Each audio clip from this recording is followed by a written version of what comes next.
Hello everyone, this is your friend Shinobi Nexus 2.0 and we are back with a new fanfic. Which is what if Naruto goes to Uzushiogakure during the Wave Mission, Naruto XFem Haku, Part 1. And if you enjoy this fanfic then please press the like button and subscribe to my channel for more fanfic like this. And now let's start the fanfic. The sun has just set on the village hidden in the leaves, Konohagakure. It was the day of the Genin selection exams. One young yellow-haired boy is in the middle of the woods trying his hardest for his makeup exam. Kage Bunshin no Jutsu, Shadow Clone Jutsu, screamed Naruto. Poof, a dozen clones of him came into existence, yada, yelled Naruto. The scroll said that these were solid clones. Better test one out to make sure so I don't fail the exam, he observed. Come here, he told one of the clones. As it walked over, Naruto suddenly charged said clone and kicked it in its face, leaving only enough time for him to see its slightly shocked face before it poofed once more out of existence. Strange, my face kind of tingles like something struck it. Maybe I'll ask Gigi about it later. What should I do now? I've already mastered the jutsu, so I guess I could just rest, murmured Naruto to himself as he sat on the ground to wait for a teacher to grade his work. About an hour later, a man in black pants and shirt with a green flak jacket, his hair in a pineapple-looking ponytail and a scar across his nose came into the clearing and found Naruto just napping on the ground. He steals a scroll of powerful and forbidden techniques from the most important person and place in the village, and when I find him he's taking a nap in the middle of nowhere, he asked himself as he walked up to the young blonde. Coughing lightly into his fist, he gathered as much air into his lungs before shouting at Naruto, his head somehow growing as he did so, "You moron, what the hell are you doing?" Naruto, scared out of his sleep, was momentarily terrified, convinced that the village was under attack or something, before realizing he had company. "Iruka-sensei, I found you, Datebeo," shouted Naruto. The now identified Iruka sighed as he pinched the bridge of his nose, sighing before telling Naruto, "No, I found you. Now what are you doing out here and why did you take the forbidden scroll?" The blonde looked at Iruka with a rather confused expression on his face. "What do you mean, Iruka-sensei?" asked Naruto. "I'm here training for the makeup exam," he said as if it were the most obvious thing in the world, like the color of the sky, or the awesomeness of ramen. "He came out here to train. He's exhausted and was napping when I got here." "How long was he working?" "Wait. What do you mean makeup exam, Naruto?" asked the scarred man. Naruto smiled as he proudly hefted the large scroll. "Mizuki-sensei said that if I got this scroll from the Hokage and learned a jutsu from it, I could graduate since I failed the normal exam." "That's strange. Why would Mizuki tell him that? Unless..." All of a sudden the sound of shuriken and kunai being thrown reaches his ears.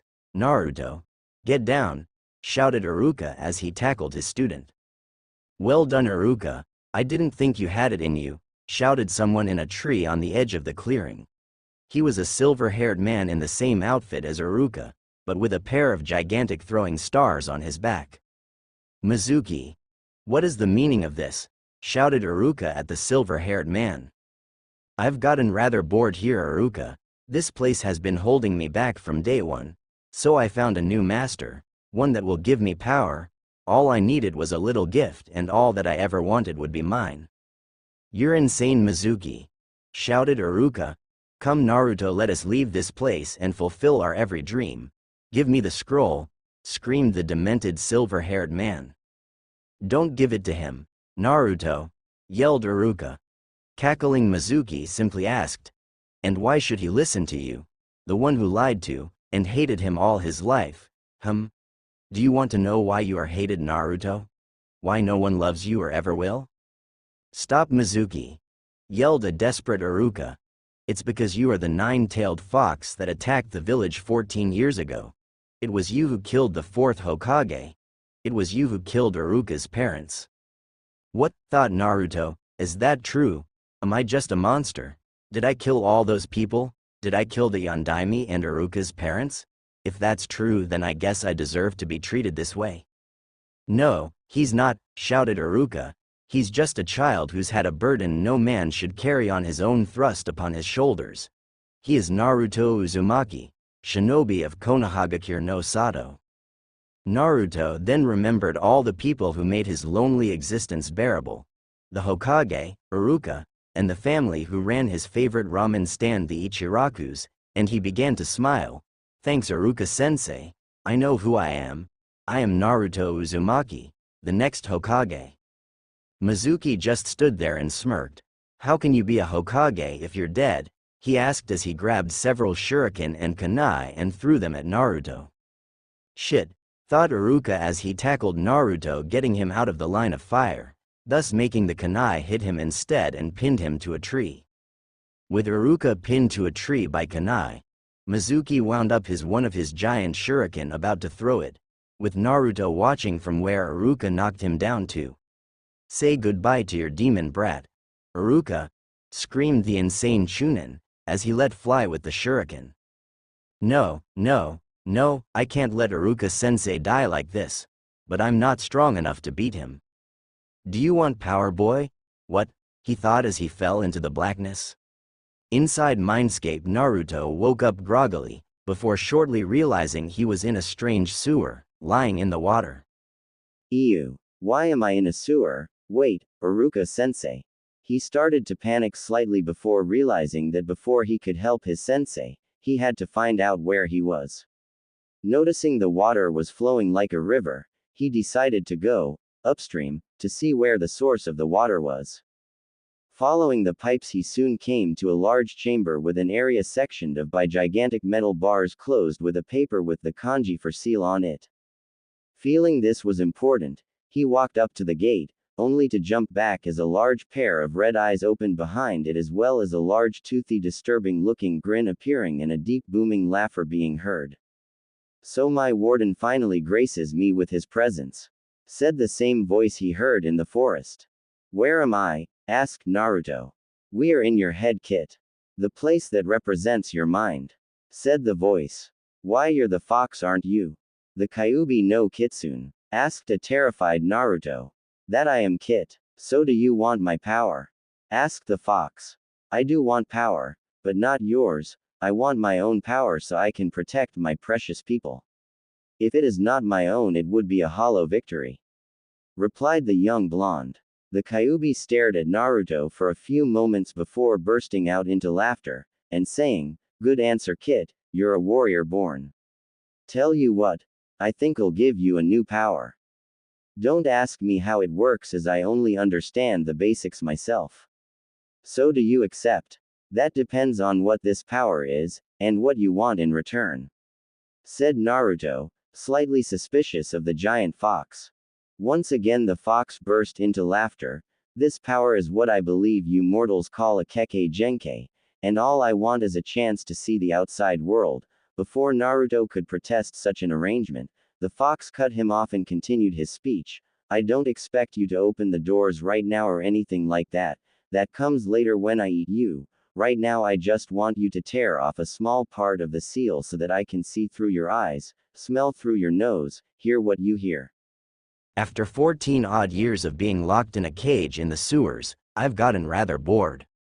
How large a part of the seal? Asked Naruto. About the size of your thumb, replied the Kyuubi. Yes, the ripping off a part of the seal thing is a cliché, but I don't care. Isn't a Kekkei Genkai something you get from your parents? If you're asking what I think you're asking, then yes, if you have children then they could have this bloodline as well. What kind of Kekkei Genkai would I get? It is a power called black blood and it turns your blood black as well as allowing you complete control over it. Again, I don't know what exactly you can do with it, but I can think of a few things, such as forming weapons with it and making a type of armor, or simply surrounding someone with it and crushing them to death, as well as increasing the amount of blood in your body by about triple the amount. Kyuubi explained. What do you mean triple the amount? Questioned the confused blonde. The average human adult has 5 pints of blood within their body, little over a gallon. Triple that and you get 15 pints, which is just shy of 4 gallons. You on the other hand are a 14-year-old midget, Kit, so you don't even have that much. But how would I get it out of my body without cutting myself or getting hurt over and without killing myself due to blood loss? Asked Naruto, a little miffed about being called a midget. Well, you see, when you use your powers, your skin will open up like a lid, and think Kimimaro. And when you're finished getting the blood you'd simply close up without a trace, or I'd suggest you put as much into one of those sealing scrolls you mortals are so proud of as you can. As for dying from loss of blood, you'd only need the normal amount to live, which means you essentially have 2 bodies worth of blood to go through before you enter the proverbial danger zone. That does sound pretty awesome. Alright, I'll do it. Datebao, shouted Naruto. As he walked up to the gates, he reached up to one corner of the seal and slowly and meticulously ripped of a piece no larger than the last digit of his thumb. All of a sudden, large amount of a red substance started to crawl towards and engulf Naruto. As it touched him, it started to burn, and he began screaming from the pain. HMPH. Did I forget to mention this was going to hurt? Oh, how careless of me, said the fox, without a hint of remorse in his words. Naruto soon collapsed on the floor of his sewer, panting for breath as he glared at the fox. Is there anything else I should know? Let's see. Well, since this isn't a Dujutsu Kekkei Genkei, there are elements that combine to make it. In this case, along with whatever your natural affinity is, you now have an affinity for earth and wind. What do you mean? Asked the clueless blonde. Very well, you idiot Kit, I'll explain. Mortals usually have what are called affinities to certain elements, which means that using a jutsu from that element is not as taxing as another. Take you for example, unless your natural affinity was already for fire. Now that you have that black blood, a fire jutsu will always cost more than either an earth jutsu or a wind jutsu. Sugoi. So I have 3 affinities now? Asked a suddenly hyperactive Naruto. Silence, screamed the fox, instantly getting Naruto to calm down. You might have 3 affinities, Kid.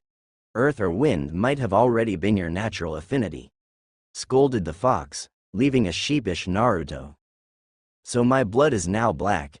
You said I had complete control of it. How does that work? How'd I control it? Wondered Naruto.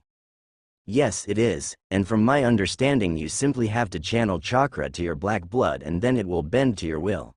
Now I believe you have a teacher to save Kit. Iruka-sensei. Holy crap, I forgot all about him. How'd I get out? How'd I get out? Screamed a now panicking Naruto as he ran around in circles, waving his arms around like a maniac. If you allow me to speak, I will answer you. If you wish to leave, all you simply have to will it. But before you go, I don't suppose you could do something about this place, could you? It is rather depressing, said the fox. I'll do as much as I can when I have the time, promised Naruto, even as he felt once again that he was falling into darkness. Real-world Naruto came to just in time to see that the giant shuriken that Mizuki had let fly had moved perhaps a foot from where it had been before he had met with the fox. Thinking quickly, he remembered the fox's words on how to control the blood and his idea of using it for armor. He jumped between Iruka and the shuriken, and held up a hand palm out. He then focused as much chakra as he could into the blood vessels in his forearm and hand and thought about the blood hardening. As Iruka watched in horror, and Mizuki watched in glee, the shuriken got closer and closer and then struck Naruto's outstretched hand. But rather than cutting his hand off, it barely cut him before it stopped. Mizuki and Iruka watched awestruck as Naruto tossed the shuriken to the side and growled at the silver-haired man. Just try to hurt Iruka-sensei, you piece of shit. I'll repay you anything you do to him 1,000 times over. Naruto. How did you do that? Mumbled Iruka to himself. What can you do, little fox? You're just a poor little abomination that needs to be put out of its misery. After I kill you, I'm going to kill Iruka as well, screamed Mizuki, cackling insanely. We'll see about that, Teme, yelled Naruto as he made a classic hand sign, Taju Kage Bunshin no Jutsu, multiple shadow clone jutsu. 1,000 Narutos popped into existence and stared with utter hatred at Mizuki, who was starting to sweat profusely. Bring it on, little demon. You are nothing compared to my might. Suddenly a strange black substance came out of and covered every Naruto's cut right hand, covering his arm up to the elbow. After every Naruto had his arm covered, they charged the silver-haired man. One kicking later, a beaten and bloodied Mizuki lay on the ground as a sweaty and exhausted Naruto stood panting over him panting. He then walked over to Iruka and said, "I did it," before pulling all the kunai out of his friend. "Naruto, can you sit down and close your eyes?" asked Iruka to a very surprised Naruto. "Sure, Iruka-sensei," said Naruto. Soon he felt a strange weight on his head and had to resist the temptation to look. "All right, Naruto," said Iruka, causing the blonde to open his eyes. The first thing he noticed was that Iruka no longer had his Hatai 8, which caused him to feel his forehead. He then started to tear up as he felt Iruka's Hatai 8 on his head. "Congratulations, Naruto. You passed this year's Genin selection exam," said Iruka with a proud smile towards his favorite student. He was then tackled to the ground by an ecstatic blonde blur, which was laughing merrily. "Nay, Naruto, how did you do that anyways? The thing with the shuriken and your arm?" wondered the scar-faced man. "Oh, that's easy, Iruka-sensei. It was a Kekkei Genkei that the fox gave me." "You're damn right I did," said the fox, startling Naruto for a second, but he decided to worry about it later. Iruka wondered for a second if he had gone crazy or was sleeping, but he had always been sane and he was in too much pain to be asleep. "I'm sorry?" asked a deeply confused Iruka. "When Mizuki Teme threw that shuriken at you, the fox pulled me into my, I think he said, mindscape or something. Anyways, it asked me if I wanted power, and I told it only if it was my own power to protect my precious people, or else it would be a hollow victory. It then gave me a bloodline which allows me to freely control my blood as well as tripling the amount of blood in me. He then told me that if I didn't have it before then I have both an earth and a wind elemental affinity. It then said that I can give the ability to my kids if I had any," the new genin ecstatically explained to his sensei. "Interesting, Naruto. Well, now that this whole fiasco is over, how about we give the scroll back to Hokage-sama, and then go have some ramen to celebrate?" "Yada, ramen," screamed the blonde while going to pick up the almost forgotten forbidden scroll. As they left for the Hokage's office, neither one noticed nor cared that the Hokage's elite forces, the Anbu, showed up and took Mizuki away. At the Hokage's office, Hiruzen Sarutobi, otherwise known as the Sandaime Hokage, looked at the young man who he considered a grandson and his teacher as they explained the events of the night. "And then Naruto picked up the scroll and we came here, Hokage-sama," finished Iruka, who was standing at attention in front of the Hokage's desk. "Very well. Mizuki has been apprehended and been placed in a cell at the T&I department. As for you, Naruto, I'm very proud you were able to beat Mizuki even if it was foolhardy and reckless of you. I am going to approve Iruka's decision and make you a full genin. I am also going to give you the mission pay for a B rank and put one on your record. Report tomorrow at the academy at 10 to receive your team assignments, but before you go, I'd like a sample of your blood so that we may run some tests on it to see what you can do," said the Hokage. "What do you mean sample, Gigi, and didn't I already tell you what I can do?"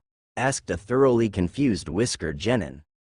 "Well, Naruto, some abilities have uses that can only become apparent after serious study and deliberation. I just want you to live up to your full potential," explained the aged man. "All right, Gigi, do you have something to keep the blood in?" The Hokage thought for a minute before he called, "Neko-sen." After he called, a young woman with purple hair and a cat mask appeared kneeling before the Hokage, and asked, "What may I do for you, Hokage-sama?" "Do you have some kind of container that we may use for a sample of Naruto's blood?" asked the Hokage. "No, I do not, sir, but Tora is a medic, so he may have one," she replied as a man in a tiger mask appeared with a glass vial. "Naruto, can you put some blood in the vial or do you need some sort of assistance?" asked Hiruzen. "Thanks, Gigi, but Kyuubi told me how to do this," he said excitedly as he held out his left hand palm up. After about 3 seconds, 2 bisecting lines appeared on his palm and the skin split and blood flowed out. The 4 adults in the room looked worryingly at Naruto only to see that he didn't look uncomfortable in the slightest. After an amount of blood had come out, his hand closed without even so much as a scar. Fascinating, thought the Hokage and Tora. The blood then began to hover in the air in a sphere about 3 inches across, and Naruto started to sweat from the concentration needed to do this. The blood then began to flow into the vial. Naruto only got about 3/4 of it into the vial before his concentration broke and the rest fell onto the floor, the Hokage's desk, and Tora's gloved hand. "Sorry, Gigi," said Naruto as he looked at the floor and the desk where his blood had fallen, looking both mentally and physically exhausted. "It's all right, Naruto," replied Hiruzen, "it can be cleaned. Now how about you go home and rest? You have a big day tomorrow." "But Gigi," whined Naruto, "Iruka-sensei promised me ramen." Smiling, Iruka replied, "Tell you what, Naruto, I'll take you for ramen tomorrow. Right now you look dead on your feet. How about it?" "I'll hold you to that, Iruka-sensei," promised Naruto as he bid everyone goodbye. But just as he was about to leave, he remembered something and turned to the Hokage, much to the surprise of everyone present. "Hey Gigi, is there something I should know about Cage Bunshin? Because I was testing it out and I kicked one in the face, and after it disappeared it seemed like I knew what it felt like to be kicked in the face." Everyone just looked surprised at his observation as Hiruzen decided to tell Naruto of the perks of the Cage Bunshin jutsu. "Well, Naruto, the Cage Bunshin is a very special technique in that when a clone is dispelled, its memories are transferred back to the user and any other remaining clones. So anything that you the clones do you learn as well." Naruto scrunched his face up in thought, then asked, "So if one of the clones memorized a book and then dispelled, I'd memorize the book as well?" The others just looked surprised at his observation. "Yes, Naruto, that is exactly correct. It also works with jutsu or chakra control exercises. If a clone masters something, then you get the experience and you master it as well. Something that would take 2 hours would only take 1 with a clone, and something that takes a year would only take a month with 12. It is a great training tool, and since you have such high chakra levels, you could make hundreds of clones and you could master pretty much anything easily." At this point, Naruto had sparkles in his eyes as he considered the possibilities of what his Gigi had said, and then he grew slightly confused. "Nay Gigi, what are chakra control exercises?" The Hokage looked slightly exasperated and simply told Naruto that he would tell him next time Naruto came for a visit. After some grumbling on Naruto's part, he left to go sleep. After Naruto had gone, he turned to Tora and told him with the utmost seriousness and a tone that said, "Do not fuck this up. I need you to go to the hospital and have the leading hematologist run every single test imaginable twice on this sample. I don't care if he's sick with only hours to live. This power was born of the fox, and I don't want any unneeded complications. Do you understand me, Tora?" "Hi, Hokage-sama," said Tora as he disappeared to do as the Hokage told him. After he left, Hiruzen dismissed Neko, sighed and turned to Iruka. "What do you think? Can we trust Naruto's new powers?"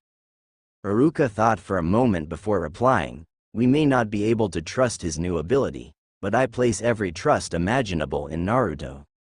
"I agree, Iruka, but it is better to be safe than sorry. I'm going to be putting a tail on Naruto for a while to make sure his new ability doesn't have drawbacks," said the now rather solemn Hokage.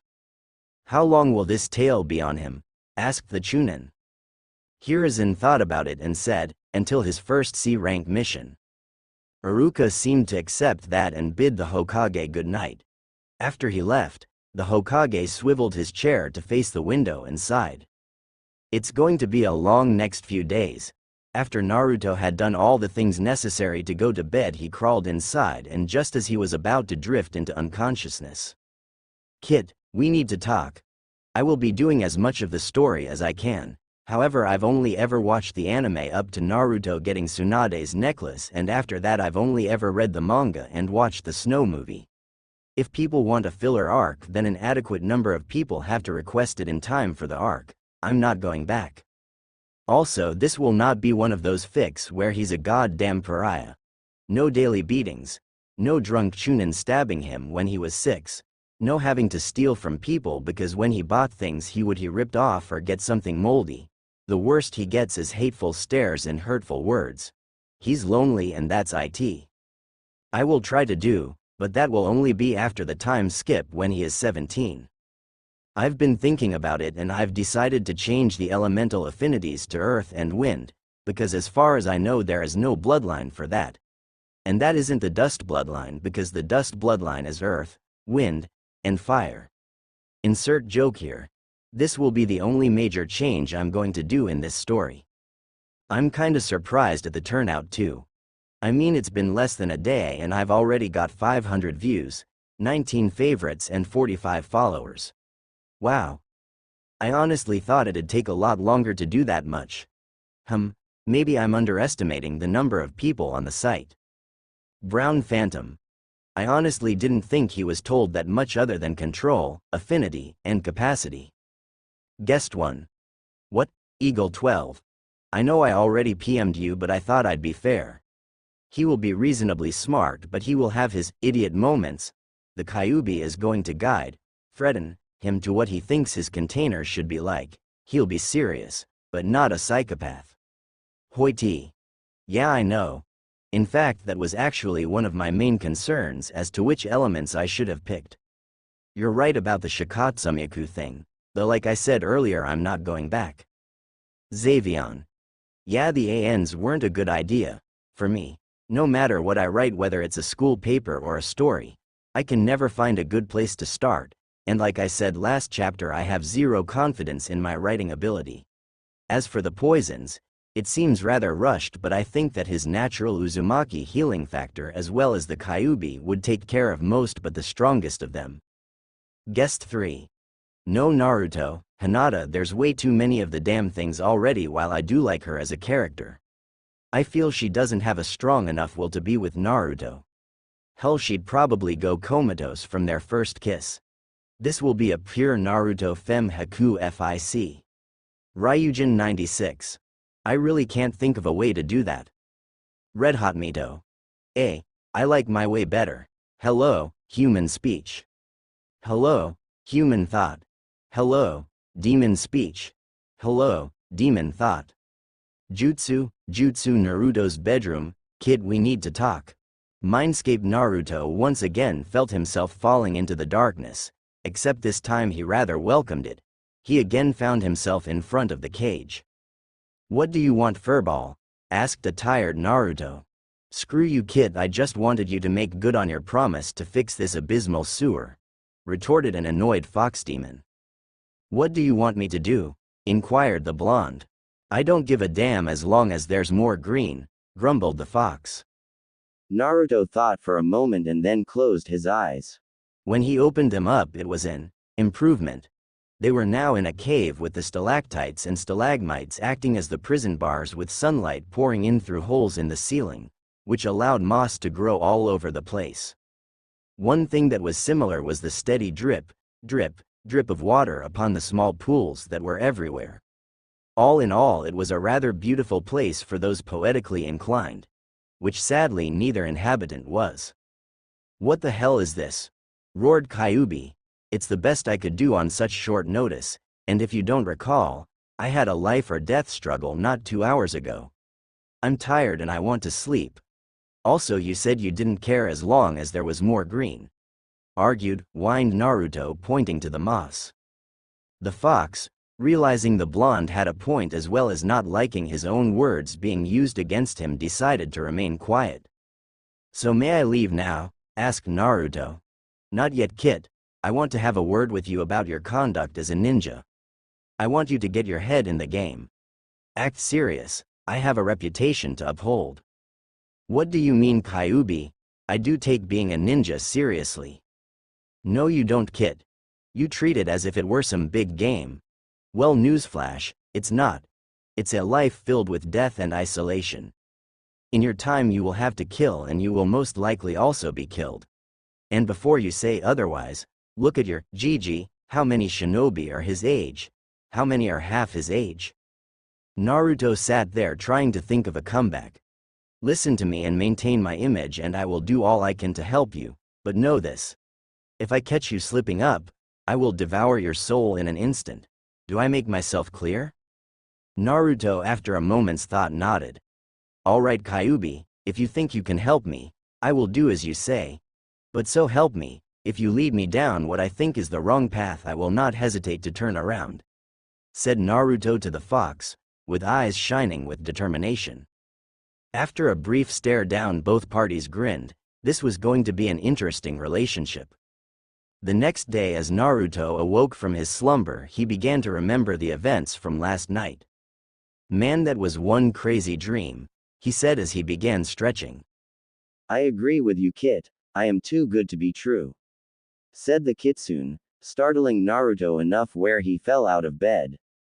What the hell? Yelled Naruto as the Kyuubi laughed at him from inside his head. Wow Kit, you really are dumb as a brick, said the Kyuubi ignoring the indignant, oi, weren't you supposed to do something today? Oh, I get assigned to my genin team today, shouted the ecstatic blonde ninja. As he started to get dressed he suddenly found himself flinching at the sharp reprimand coming from within his head. I swear to whichever god you believe in most that if after today you wear those disgusting orange eyesores I will follow my brother and give you such horrible nightmares you won't sleep for a month. What's wrong with my jumpsuits? Shouted an indignant Naruto. They are abominations and to throw them out would do a disservice to the trash, as well as they are highly impractical in the field. You might as well just hold up a gigantic sign that says, "Over here, come kill me." Also, you don't have to say your answers out loud. While it would be funny to see the villagers' reactions to you talking to yourself, I'd hate for you to be in a room for crazy people. After a little more arguing, Kyuubi managed to convince Naruto to give up the jumpsuits. At the academy, as Naruto was walking in to get assigned to his team, he nearly bumped into another person. This boy was Kiba Inuzuka, another graduate who had fang tattoos on his face and what to Naruto seemed like a strange obsession with dogs. Hey Dobi, what are you doing here? Only the people that graduated should be here, asked Kiba, shouting for no real reason. As Naruto was opening his mouth to respond, he listened to what Kyuubi told him to do, and so he just smirked, pointed to his Hatae, and walked past the flabbergasted dog lover. Looking around for a seat, he decided to take one near the middle of the class, in an empty row, and just observe the rest of the class. After a while, twin purple and red blurs shot into the classroom. As they stopped just inside the door you could tell it was two young girls, one a platinum blonde, the other a pinkette. As they went off on each other about Kami knows what, Kyuubi decided to strike up a conversation. What kind of kunoichi has pink hair? Shut up Kyuubi, Sakura-cha. Silence Kit. Why do you even like her? All she does is hit you while fawning over duck over there. Come on Kyuubi, she's not that bad, for once Kit you're right, she's worse. As they had their silent argument, Iruka walked in and saw that everybody was there, so he decided to start. All teams are canon, too lazy to do anything else. Team 7 had been waiting for over an hour and they had gotten bored. Sasuke was simply brooding in a corner. Sakura was fawning over him trying to strike up a conversation, and Naruto was hovering somewhere between states of consciousness. Naruto! Yelled Kyuubi, startling Naruto out of his semi-conscious haze. Yeah? If you're bored, why don't you practice with that gift I gave you? Because I don't know. Why not? Nothing else to do. What do you have in mind? Why not simply try to make shapes out of the blood? Shrugging, Naruto held out his right hand palm up, which didn't go unnoticed by his teammates, who were wondering both what he was doing and why he was even there. To their shock, Naruto's hand suddenly split open and some kind of black substance was pouring out. Neither could really look away from the spectacle, but for rather different reasons. I think I'm gonna be sick, thought Sakura, turning a little green. How is the Dobi doing that? Wondered Sasuke, finding himself interested despite his self-imposed aloofness. Then the liquid began to form shapes. It first turned into a slightly lopsided sphere, then a star, then a rectangle, a heart, a pyramid, switching to seemingly random shapes at seemingly random times, though as time passed, the shapes got less defined and he was starting to struggle. "Dobi, what are you doing and what is that stuff?" Sasuke asked rather awkwardly.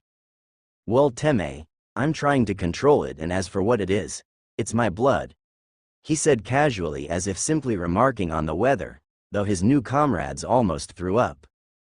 "What the hell, why is your blood black? I mean, I've seen it before and it was red, and how the hell are you controlling it?"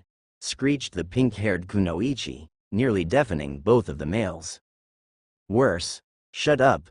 After digging in his ear with a finger so he could hear again, he simply responded, "It's my Kekkei Genkei, I unlocked it last night."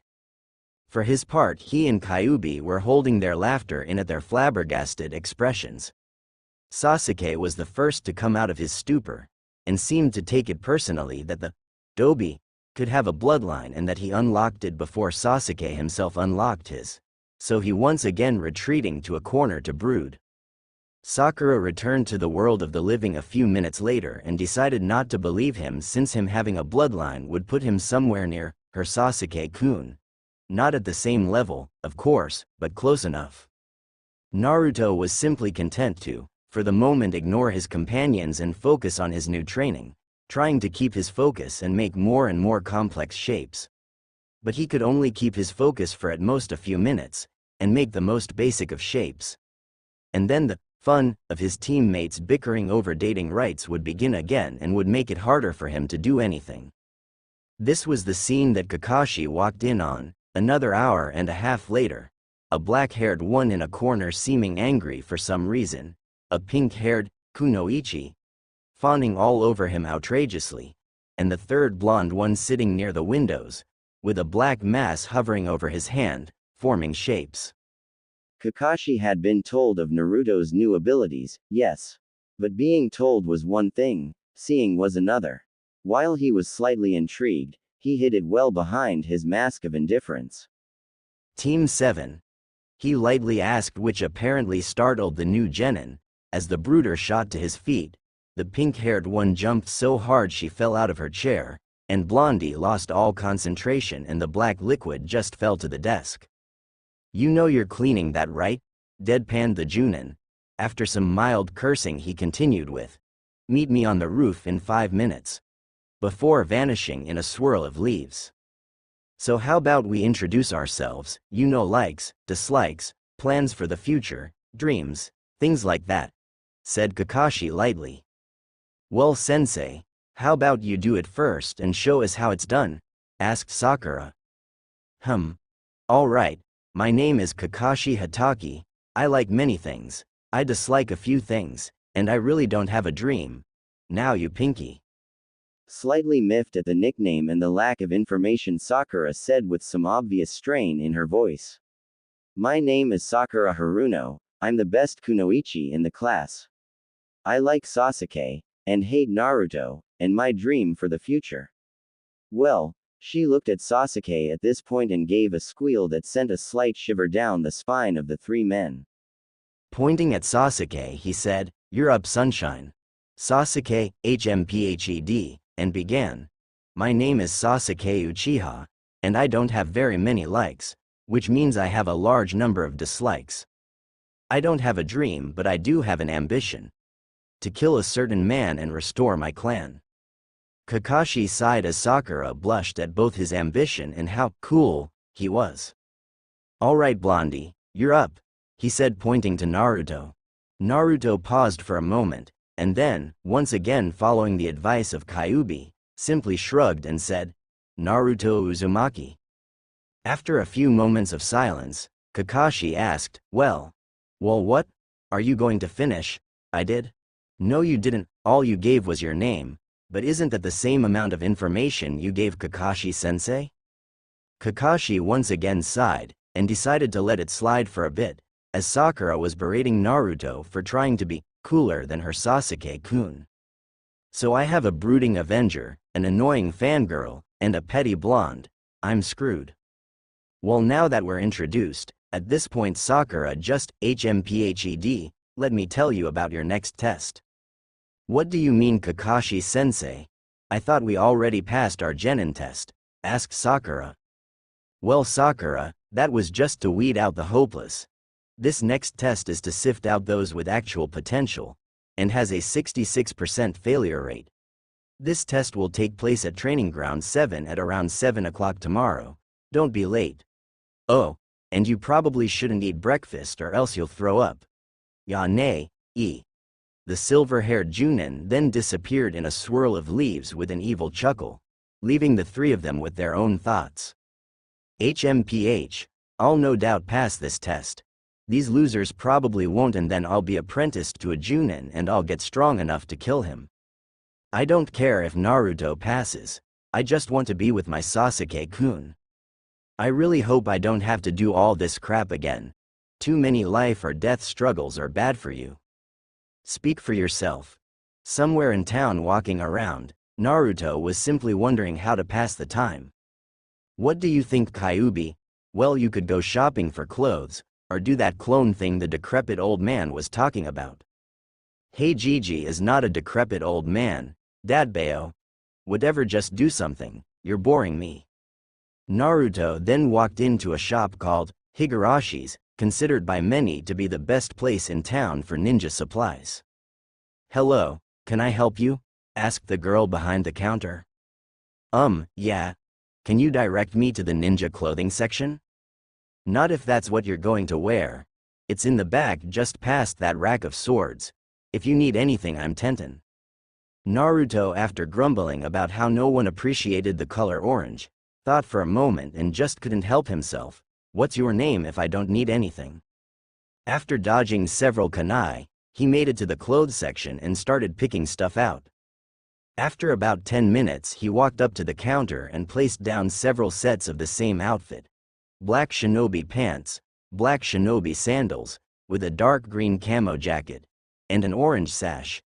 He just couldn't completely give up the orange, along with a new set of kunai and shuriken. He didn't buy any shirts since the Kyuubi decided that the black undershirts he usually wore would suffice. Is that all? Asked Tenten. Unless you think there's something that could help me train, said Naruto. We have some weights if you'd like some. So Naruto picked some arm and leg weights as well as a vest, all of which were adjustable. Then after paying for everything, Naruto took the clothes to his apartment, changed, put on just enough weight to make it hard to move and went to go train for a bit, since it was only around noon. 2. Random training ground. Naruto was wondering of what to do when Kyuubi told him, why not send a clone or two to the old man and ask him for one of those exercises, and go send a couple to the library for some books. Ah, but books suck. They're boring. Perhaps I phrased it wrong, Kit.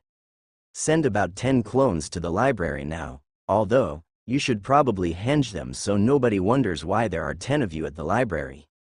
Fine, you stupid fox. About 3 hours later, over 100 Naruto clones were lining up with their own separate trees.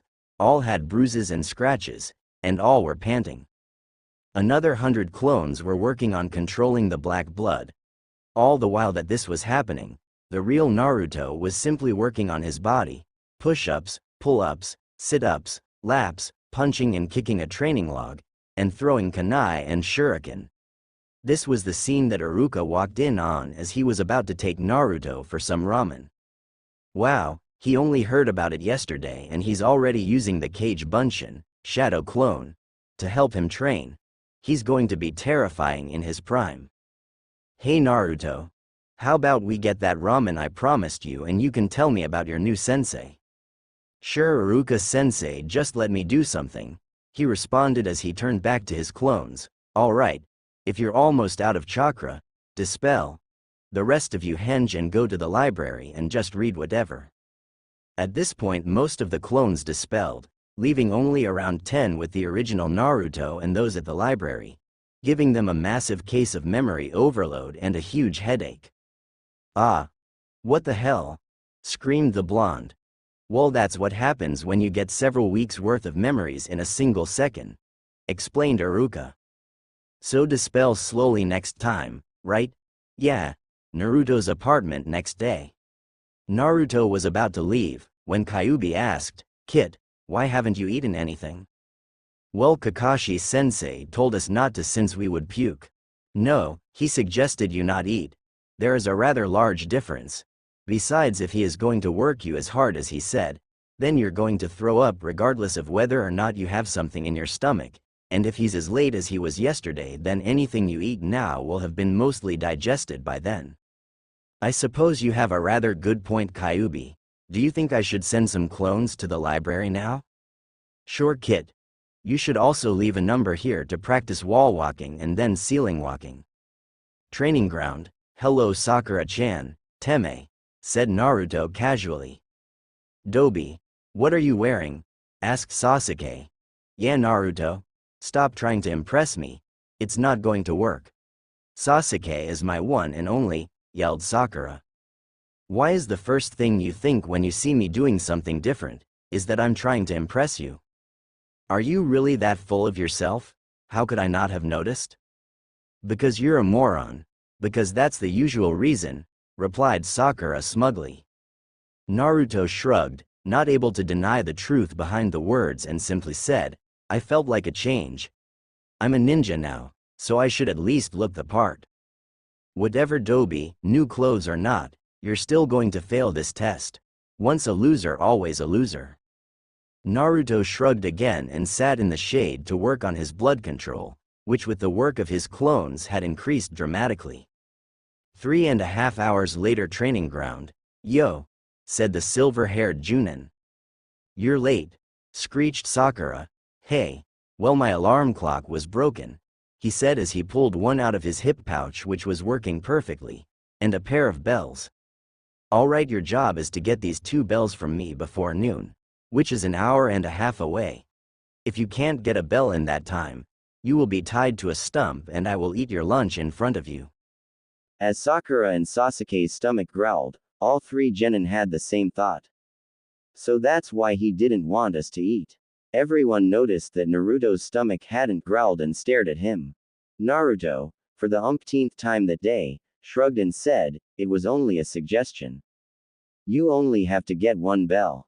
There are only 2, so one of you will definitely be tied to the stump, and the person who doesn't take a bell fails. So at least one of you will be sent back to the academy. If you want, you can use shuriken and kunai. You won't succeed unless you're actively trying to kill me," said the Junin, much to the shock of the 3 genin. "But, you'll be in danger. Shuriken and kunai are lethal weapons," shouted the smartest member of the team, Sakura. "I highly doubt that. In fact, I'm pretty sure you're more in danger of hurting yourselves with those pointy objects than you are of hurting me," he replied cheerily. At this, the 3 genin were seething and ready to attack the man.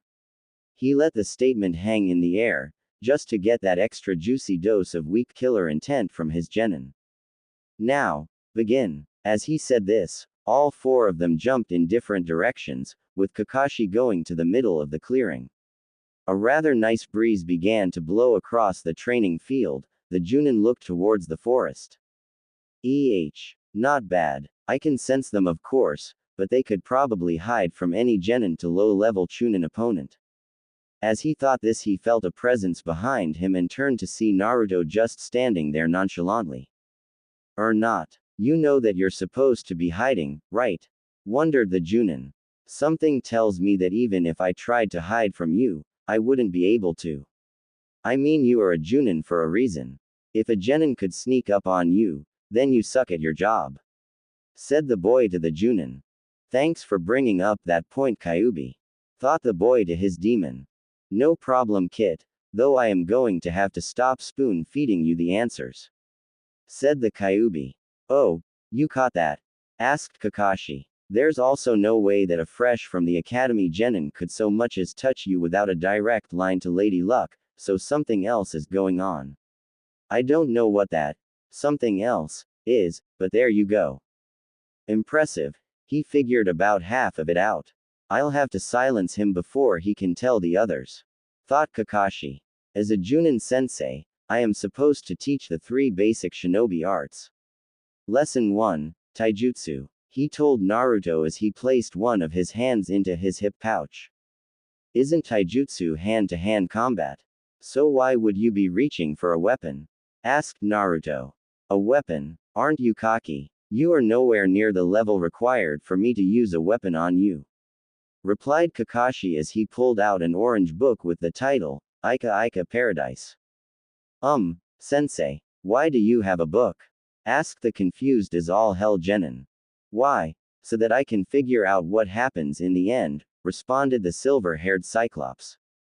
With this blatant disrespect, Naruto proceeded to pull out 2 kunai and shuriken and throw them at the man.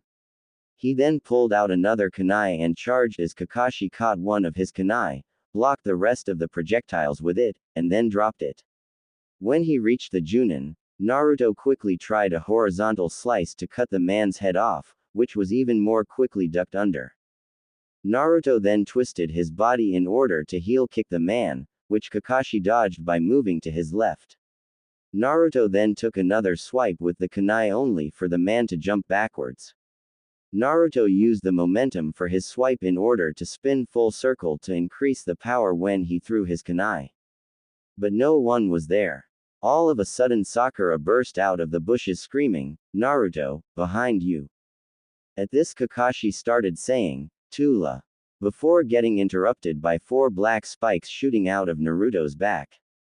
Shit. He has way more control over it today than he did yesterday. Kakashi screamed in his mind. What were you saying, Kakashi-sensei?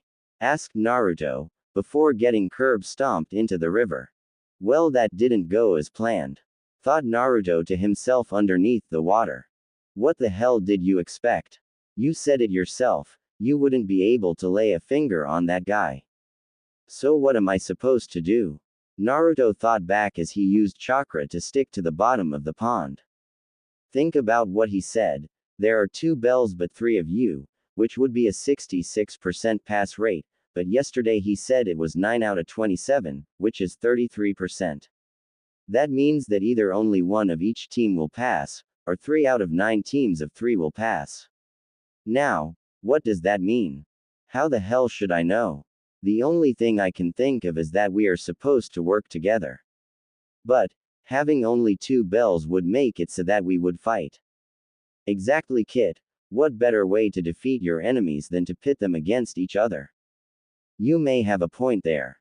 Responded the blonde as he ceased using chakra and started to swim to the surface. Did he drown Naruto?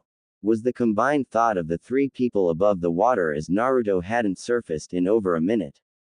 All of a sudden a number of shuriken began to shoot out at Kakashi, which he simply caught. So you were simply trying to get me to lower my guard, thinking that you had drowned? Asked the man. Not really, I was just thinking, and I think I may have figured out the true nature of this test. Oh, and what's that? I really don't see the need to tell you. Responded the whiskered genin as he charged the man with what appeared to be a staff made of his blood. As the 2 were having their conversation, a Naruto came up on Sasuke and Sakura at the same time and said the same thing. We need to work together. Whatever Dobi, I don't need dead weight, and you'll just hold me back. Said Sasuke, as he went off to find a good place to fight Kakashi, leaving the clone to dispel itself. No way in hell, Naruto. The only one I'll work with is Sasuke-kun, screeched Sakura as she went off into the forest to get away from another Naruto clone, who also dispelled itself. Well, what do you know, he really did figure it out. Thought Kakashi as he dispelled the clone that had been distracting him. What to do, what to do? What do you think, Kyuubi? Asked Naruto from his position in a clearing. Maybe you should wait until they get their asses kicked, and then ask again, responded the fox.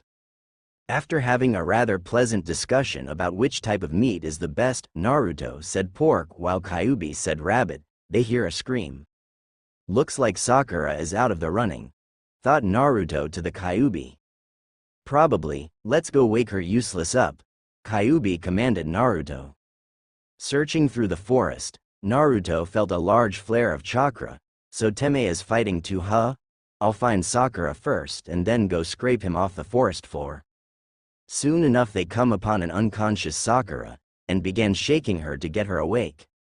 Sakura-chan, Sakura-chan, you need to get up, we need to work together.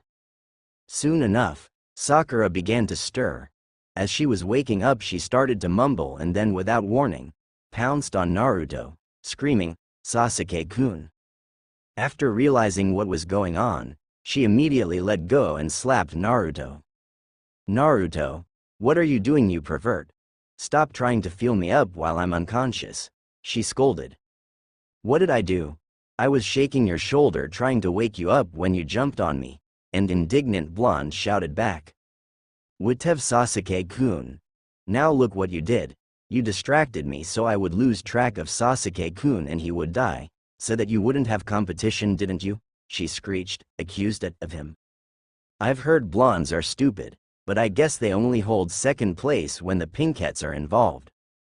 I was trying to wake you up, Dad Bayo, insisted the blonde as Sakura ran off into the woods. Well, that was a dud deal, he mused to himself, waiting for something to happen.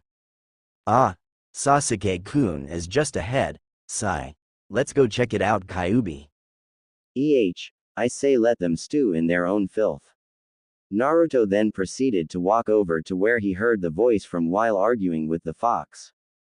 When they reached the clearing, Naruto and Kyuubi stared, and stared, and stared, and then burst out in hysterical laughter at the scene in front of them. 3. It's a good thing Pinky is wearing pants or would be getting one hell of a view. After Naruto had calmed down, he made a few clones to help him dig Sasuke out while they talked. Now do you believe me when I say we need to work together? Asked Naruto. Whatever, Dobi, I don't need you, responded Sasuke, free down to his sternum. Listen, Teme, we need to work together. How many two-man teams have you ever heard of? The Sanin, the Inoshika Cho trio, even the fourth had a team. Why would they stick us in a team of 3 just to tear us apart? Shouted the blonde as he dug up Sasuke's waist. I suppose, Dobi, responded Sasuke as got out of the hole after his teammate finished digging him up. Now let's wake up Sakura. After about 10 minutes, the two of them succeeded in getting Sakura out of La La Land, and after another 5, they got her to stop crying and off Sasuke. It was at that point that Naruto explained his reasoning to Sakura. She at first didn't say anything, looked at Sasuke, nodded to herself, and attacked the blonde. What the hell are you doing? Screamed the blonde as he jumped into a tree. There's no way that Baka, Naruto, would ever think up something like that, so that means you have to be Kakashi-sensei. If you're going to henge into someone you should at least act like them. She shouted as she started throwing kunai and shuriken at him. They've got a point, you know, observed Kyuubi. Shish, shut the hell up. Sakura-chan, relax, it's me, shouted Naruto as he dodged and swerved Sakura's attacks, only to be hit by a lucky shot. It was as Naruto was on the ground nursing a gash in his arm, when the bell went off.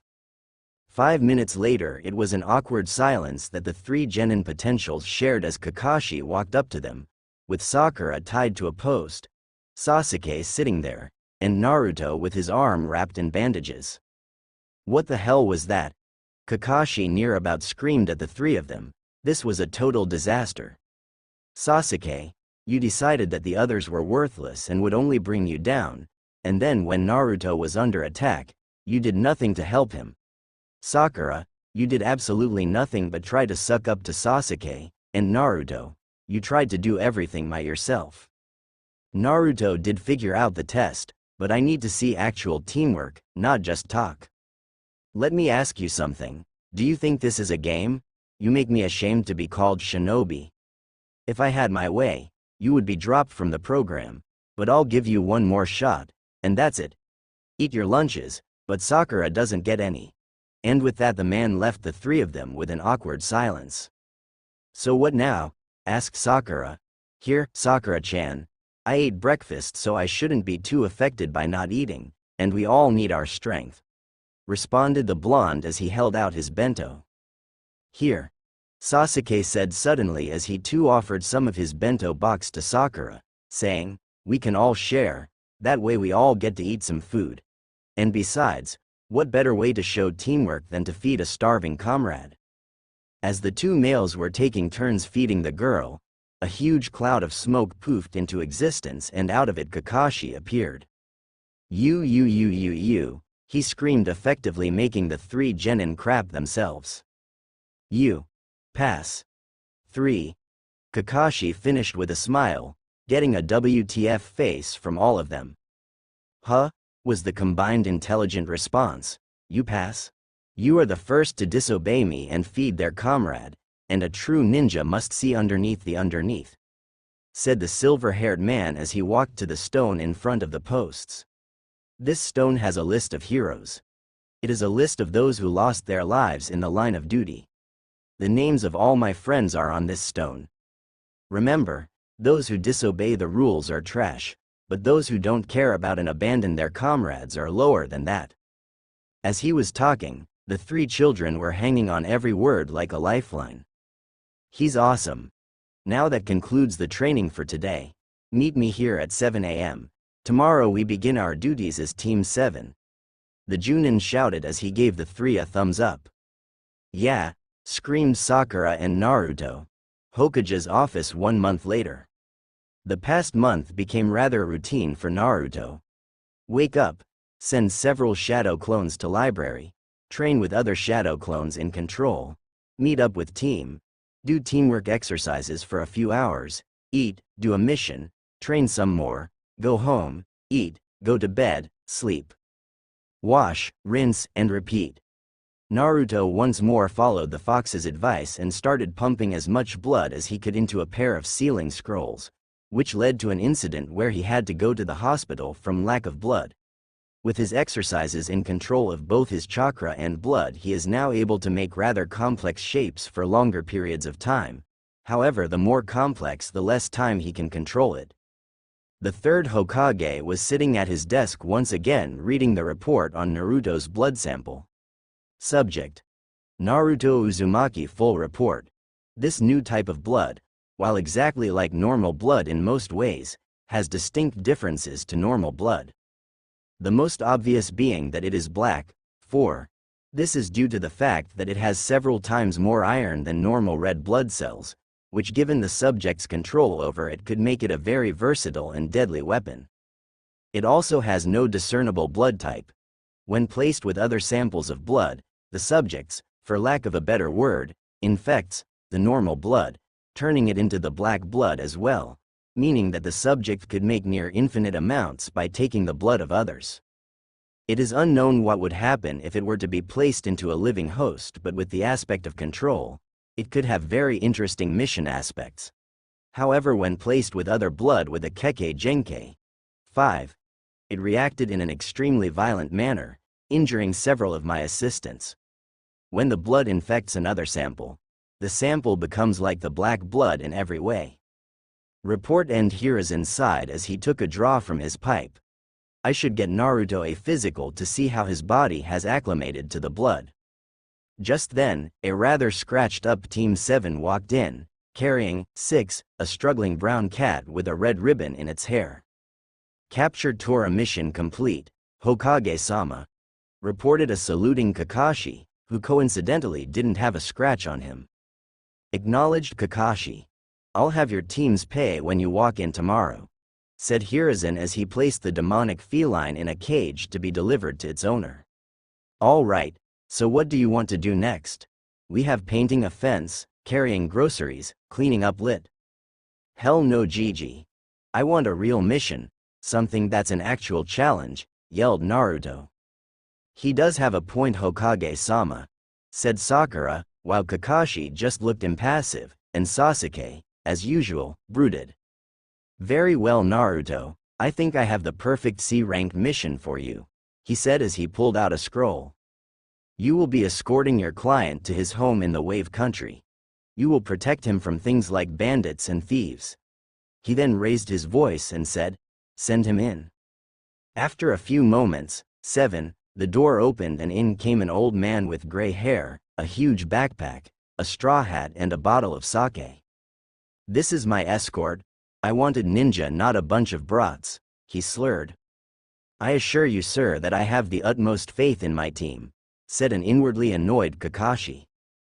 Whatever, as long as I get home safe and sound, I don't care. My name is Tazuna, bridge builder extraordinaire, he said, puffing out his chest. You leave tomorrow at 7 for your mission. Good luck. Oh, and Naruto, Kakashi, stay here, I have something I want to give you, said the Hokage as he held up a couple of copies of the medical report. You leave tomorrow at 7 for your mission. Good luck. Oh, and Naruto, Kakashi, stay here, I have something I want to give you, said the Hokage as he held up a couple of copies of the medical report. As the others left for the day, the two walked up to the Hokage's desk and accepted the files. After a few minutes of reading, Kakashi put his down and simply said, well, that's interesting. So does that mean that I could control people with my blood? Asked the rather nervous Genin. In theory, yes, you could also halt all the blood flow in their bodies, or simply tear it out of them in an instant. Though that would be a little gruesome, said Kakashi. After a second's thought, Naruto asked, Gigi, could I ask for a favor? Oh, and what would that be? When we are done with this mission, could we head to the ruins of Uzushiogakure? The tension in the room becoming immediately palpable, the Hokage activated the privacy seals, and urgently asked, how do you know of that place? Well, about 2 weeks ago, one of my clones came across the term while reading a book on the elemental nations. Flashback no jutsu.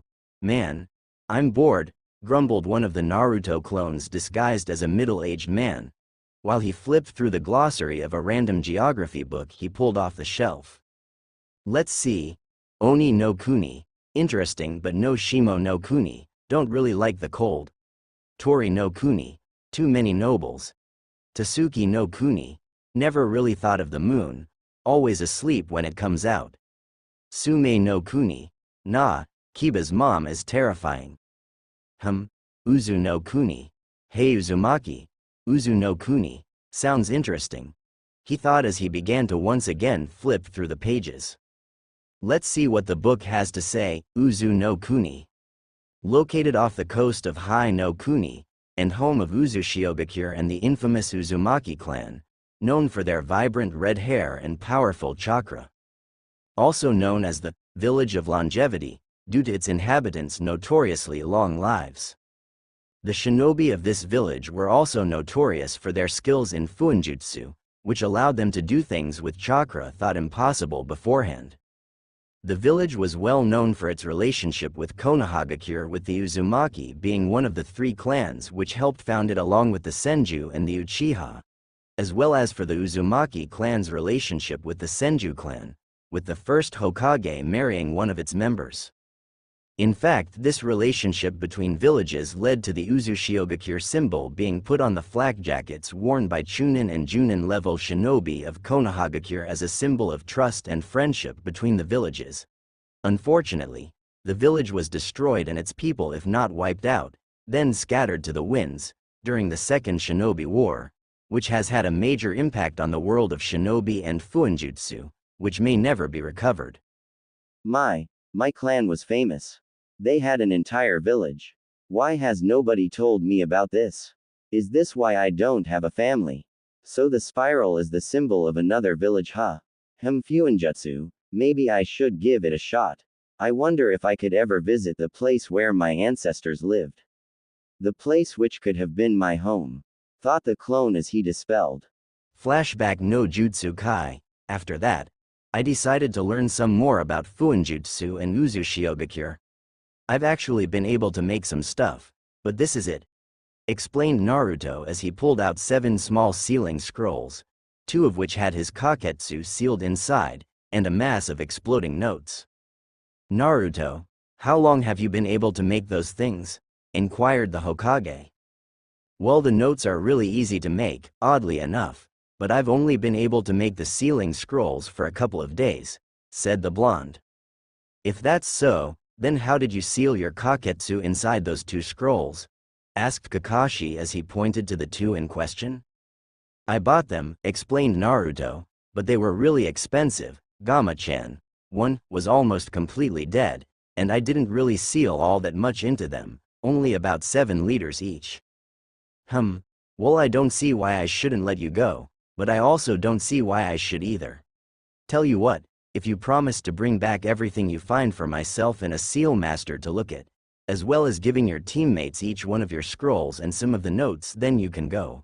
I'll also make whatever you bring back an Uzumaki clan secret so you don't have to give it to the council. I also have some scrolls on Fuinjutsu if you'd like to have them, said Hiruzen. I promise, and thanks Gigi, said Naruto as he headed for the door. When he was gone, the Hokage called out, Neko, and the cat-masked woman appeared. Yes, Hokage-sama. What have you observed about Naruto's new ability? He seems to have a high degree of control over it, as I have seen him make some very inspired shapes. I have also watched him make several different weapons such as a claw, a katana, a tanto, a scythe, and an odachi. He also made a shield, and is apparently able to make his blood harden both over and under his skin to make a form of armor, with which he was able to break one of his clone's hands. He can control the blood up to 30 yards, though he can't make very complex shapes at that distance. Interesting, it would appear that he has been taking his training rather seriously. I wonder how he has been doing on his tree walking. Mused the Hokage. Naruto knows how to tree walk? Asked an incredulous Kakashi. Yes, I told him how the day after he graduated. Wait, how are you unaware of his abilities? What have you been teaching them? Asked the now infuriated Hokage. Teamwork? Kakashi timidly responded. Asked, Kakashi, I'm not disparaging you as a teacher, but you need to actually teach them something, shouted the Anbu. They are MY students, and I will decide what to teach them. What good are fancy jutsu if you don't have the teamwork to back up your squad mates? Shouted a pissed-off Kakashi, angry that his competence had been called into question. So says the man who copied over 1,000. What good is teamwork if you don't have the necessary skill to back it up? Honestly, he does know jutsu, and if what you're saying is true, then he learned them on his own. Scrolls are teaching him more than you are, shouted the equally furious Neko. Kakashi, you need to actually teach your students more than just how to be good squad mates. After they pass the Chunin exams, they may never be on the same squad again, said the Hokage in an even tone. Kakashi simply huffed and left. So what jutsu did you see Naruto performing? Asked Hiruzen. Well, he knows a few wind techniques such as futon, daitopa, wind style, great breakthrough, and futon, yuha sho, wind style, beast wave palm, as well as a few earth jutsu such as doden, ganchoro no jutsu, earth style, earth pillar prison, and doden, doryuso, earth style, rising stone spears. Interesting. Perhaps I should get Jiraiya teach Naruto a few things if Kakashi doesn't. Like what? A few more shadow clone techniques like Shuriken Cage Bunshin, Shuriken Shadow Clone, Kunai Cage Bunshin, Kunai Shadow Clone, and Bunshin Daibakuha, Clone Great Explosion, some more seals, and how to control his tenant's chakra, responded the old man. I just hope Kakashi comes to his senses and actually decides to teach them. So do I, Neko. So do I. Next day, main gates, 7 a.m. Hello Tazuna. Hey Sakura-chan, Teme, I've got something for you, said Naruto as he walked up to the gate. What could you possibly have for us that would be of use, Dobi, and where's your stuff? Asked a skeptical Sasuke. This is going to be a long mission and I'm not letting you borrow anything. Yeah, Naruto, yelled Sakura, agreeing with Sasuke for the sake of agreeing with Sasuke. Here, said Naruto as he tossed them each a scroll. A scroll? Wow, you want us to read? Thanks, Naruto, drawled Sakura, voice dripping with sarcasm only the biggest of morons wouldn't catch. It's a sealing scroll, said Naruto, slightly irritated.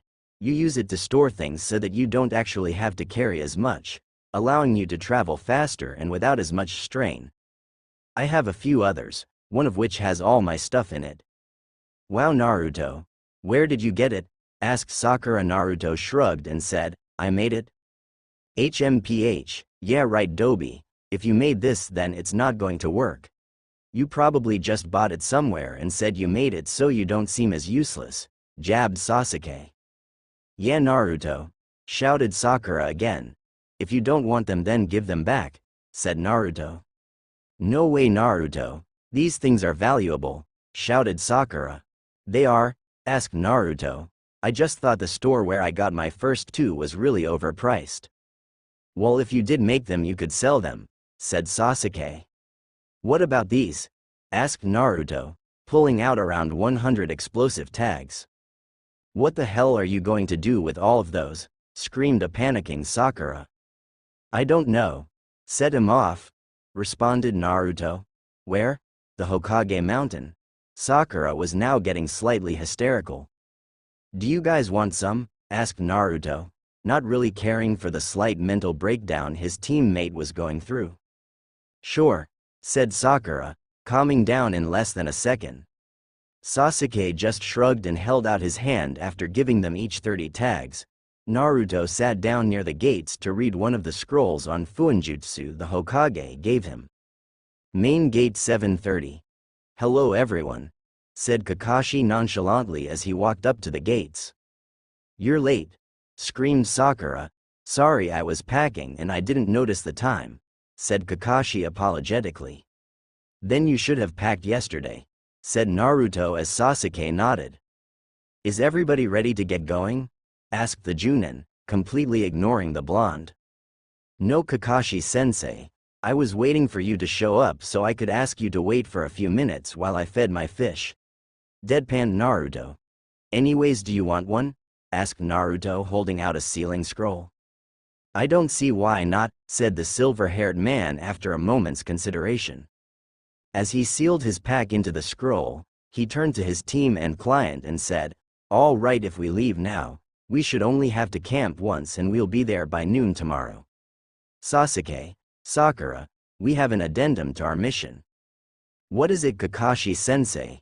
Asked a nervous Sakura as Tazuna sweated in the background. Something which did not go unnoticed by the three male shinobi.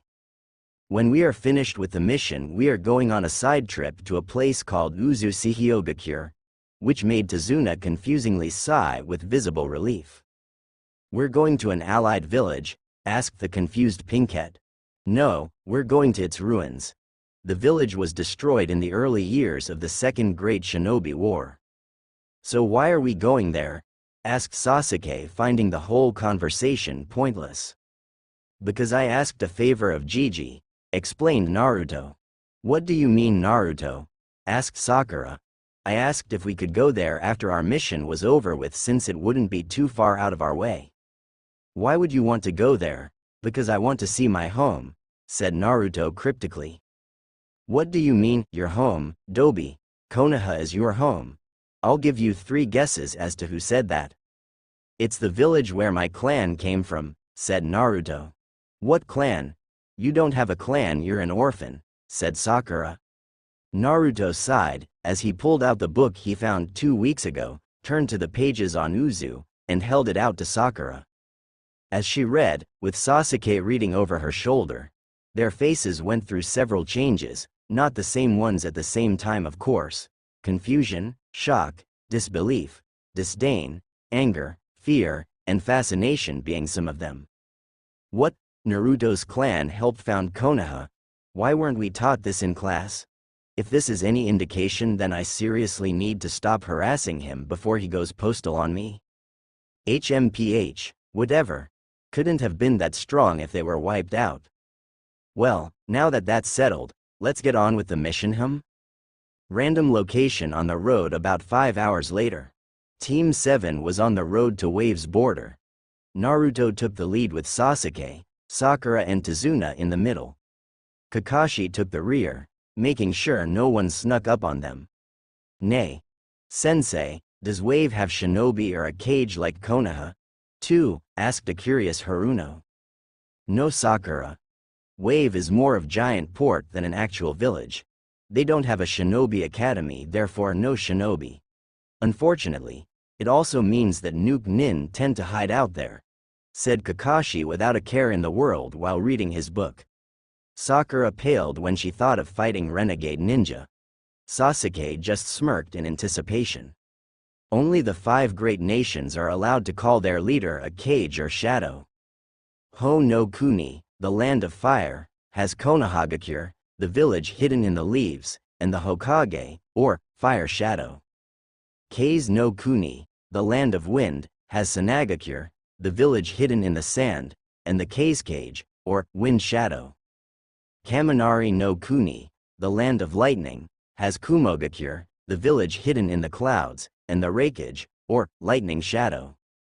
Tsuchi no Kuni, the land of earth, has Iwagakure, the village hidden in the stones, and the Tsuchikage, or the earth shadow.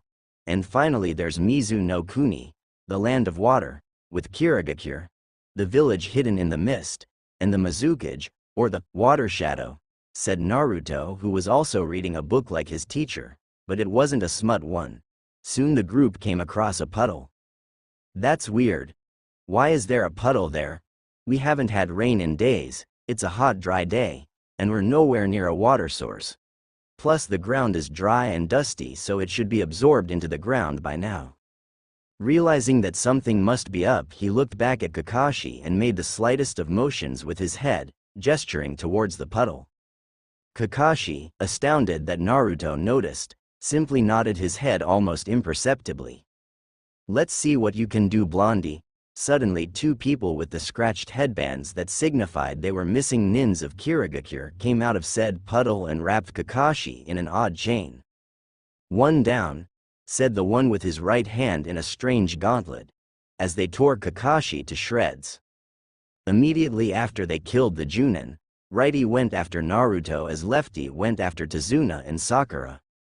With Naruto just as Righty was about to impale Naruto, he held up both his arms, elbows and wrists touching, forearms facing out with his palms pointing at himself, and said, "Kaketsu Tate, Black Blood Shield," and with that a channels the length of his forearms opened on each of his arms, spewing out black blood to make a circle that was around 3 feet wide and 1 inch thick. As Righty's gauntlet bounced off the shield with a loud clang, Naruto put both palms on the black mass and said, "Kaketsu Kusari, Black Blood Chain," making a large number of tendrils come off of it and wrapping around the missing nin. With Sakura and Tazuna, with Lefty barreling down on her, she did the only thing she could think of doing and placed herself in between Tazuna and the left-handed missing nin. After she did this, Sasuke appeared out of nowhere and kicked the man in the head. As he was sent flying, the Uchiha Genin went through a series of hand seals and finished with Tiger and screamed the name of his jutsu, Kaden, Gokaku no Jutsu, Fire Style, Grand Fireball Jutsu. After the fire died down, Sasuke turned back to his companions and wondered why Sakura looked so horrified. Turning back, he saw Lefty with his claw 6 inches away from his chest. Unable to react, he could only stand there as his life flashed before his eyes. "No, I can't die here. I still need to revive my clan. I need to kill him." All of a sudden the attack looked to be in slow motion. As he was wondering this strange new occurrence, Kakashi came back from the apparent dead and caught Lefty in a headlock, knocking the man out. "Good work, team," said the Cycloptic Junin. "Sakura, I'm proud of you protecting the client. Naruto, I'm good work capturing Gozu. And Sasuke, it looks like you unlocked your Sharingan," said Kakashi, praising all of his students. "The Dobi was able to capture one and I almost die? That's pathetic. I need to get stronger. With my new Sharingan, I can get strong enough to kill him, so I guess it's not so bad a trade-off," thought Sasuke as he glared at the missing nin writhing on the ground caught in Naruto's Kaketsu Kusari, Black Blood Chain. "Kakashi-sensei, you're alive?" asked Sakura. "Of course, Sakura. Something like that would never kill me," said Kakashi playfully, pointing at a pile of wood that signified a substitution. 3. "But why pretend you weren't when those 2 attacked? I wanted to see who their target was," explained Kakashi. "Ninjas attacking ninjas is one thing. Ninjas attacking civilians is another," he said, turning to Tazuna. "We need to talk." As Kakashi and Tazuna were having their conversation, Naruto was simply examining the prisoners. "Those are some pretty interesting gauntlets," said the Kyuubi. "Perhaps. What about him? Why not take them?" "4. Why would I do that? If I want claws, I'll just make them with the Kaketsu." "Oh, and if you're separated from it? If you're so low on chakra you can hardly stand? Face it, kid, you need a weapon." "Isn't that what kunai and shuriken are for? They're not really weapons, more like basic tools." "Very well, I'll take them," said Naruto to the fox as he slipped the gauntlets off the missing nins and placed them into a ceiling scroll, with the only one noticing being Kakashi. He then turned back to the others as they finished up the conversation. "So what do you guys think?" asked Kakashi. "We should continue the mission, sensei," said Naruto. "I agree with the Dobi. It would look good on our records to have an A rank as a genin," said Sasuke. "And I wouldn't feel right just leaving Tazuna to die," said Sakura. "Well, it looks like it's your lucky day, Tazuna," said a cheery Kakashi. "Thank you. You have no idea what this means to me," said a relieved bridge builder. "Just so you guys know, now that the Chunin level assassins failed, the nest will be stronger, possibly Junin. You will leave them to me and protect the client. Do you understand?" "Hi Kakashi sensei. Course the 3 genin. Good, now let's be on our way." Shoreline. As they came up to the beach, Tazuna walked up to a man in a boat and asked, "Is everything ready?" The man simply nodded and motioned for everyone to get into the boat. As they approached the other shore and saw the bridge, Naruto couldn't help but voice everyone's thoughts, albeit rather loudly. "Damn, that's a big bridge, Dadbao." As Kakashi admonished the genin, the boat pulled up to the shores of Wave Country, signaling that their boat ride was over. "This is where I leave you, Tazuna-san. Good luck," wished the boat driver as he sailed away. Forest clearing. Naruto had just mentally scarred a rabbit, when all of a sudden a huge Zanbato-type blade cleaved through the air and embedded itself into a tree as Kakashi yelled for everyone to get down. Suddenly a man appeared on the handle of the blade, balancing perfectly as he stared as the 5 people on the ground.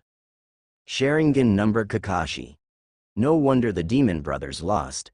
"If you don't mind, I'm here to kill the old man, so just hand him over," he said as Tazuna paled. Zabuza Momochi, Demon of the Bloody Mist. "Bloody Mist, eh? That gives me an idea. What are you doing here?" he said as he pulled up his Hite 8 to reveal his Sharingan. "I already get to see the Sharingan. I'm honored. I'm here to kill the old man," said Zabuza as he and his sword disappeared, only to reappear on the surface of the water. "Looks like I get to have a little fun. Kirigakure no Jutsu, hiding in the mist." All of a sudden the area was flooded with a thick white mist, with Kakashi yelling at his students to protect Tazuna and not to enter the fight. Then the voice of the demon rang out through the mist. 8 points. There are 8 points on the human body which guarantee a kill. Larynx, spine, lungs, liver, jugular, subclavian artery, kidneys, and heart. 8 points and only 5 people. Which to choose, said Zabuza as his killer intent flooded the area. "I can't breathe," thought Sasuke as he unknowingly inched a kunai towards his own throat. So this is a real ninja? The waiting is worse than the actual confrontation. It almost makes you want to end it all just to make the feeling stop. "Sasuke, relax," said Kakashi, turning towards his student. "I won't allow my comrades to die. I'll protect you with my life. Trust me." "Well, that's good enough for me," said Zabuza as he stood in the middle of the group poised to strike. "Shit," thought Kakashi as he rushed Zabuza and stabbed him in the stomach, causing him to dissolve into water. "Water clone," exclaimed Kakashi, giving Naruto another great idea. "You didn't think it would be that easy, did you?" asked the demon, sliding his own kunai into Kakashi's liver, causing him to burst into water as well as the cold edge of a kunai pressed against Zabuza's throat. "It's over," said Kakashi.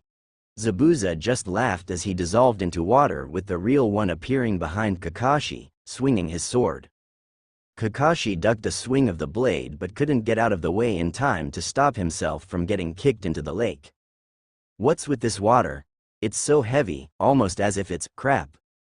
Suiro no jutsu, water prison jutsu, said Zabuza as he trapped Kakashi in a sphere of water, and several water clones appeared. What do we do? What do we do? Screamed a frantic Sakura. We free Kakashi-sensei, that's what we do. Sasuke, you get the clones. Sakura, you protect Tazuna, and I'll free Kakashi-sensei, said Naruto as he unrolled 2 scrolls with the kanji for blood on them. Oh, what is the brat going to do? Wondered Zabuza. Fuinjutsu Kai. Kaketsu, sealing technique release. Black blood, shouted Naruto as 14 pints of blood shot out of the scrolls. What the hell? He has a bloodline.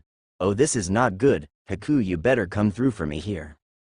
Kaketsu Mori, black blood spear, said Naruto as the blood formed onto several lances which shot at Zabuza.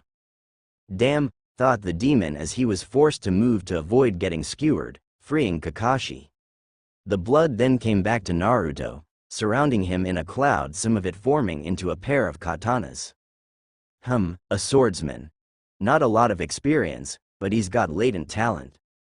With Kakashi now free, he shot at Zabuza and they both used the Suiryuden no Jutsu, Water Dragon Jutsu. Another good idea, thought Naruto. On each other and then engaged in a fierce Kenjutsu battle, Zabuza with his Kabikiri Bocho, and Kakashi with a Kunai. After it became obvious that neither would win, they each backed off and began performing the exact same hand seals. How is he doing this? Thought Zabuza. It's like he can foretell my every move. Right, Zabuza? Taunted Kakashi. What, can he read my mind, you bastard? You are nothing but a monkey, copying everything I do. I am the original, the genuine article. Suddenly a spectral Zabuza appeared behind Kakashi doing the same motions as the 2 Junins. What? What is that? That's me, but how? Is this a genjutsu? Zabuza asked himself, causing a brief moment of hesitation that allowed Kakashi to finish his jutsu. Sweden.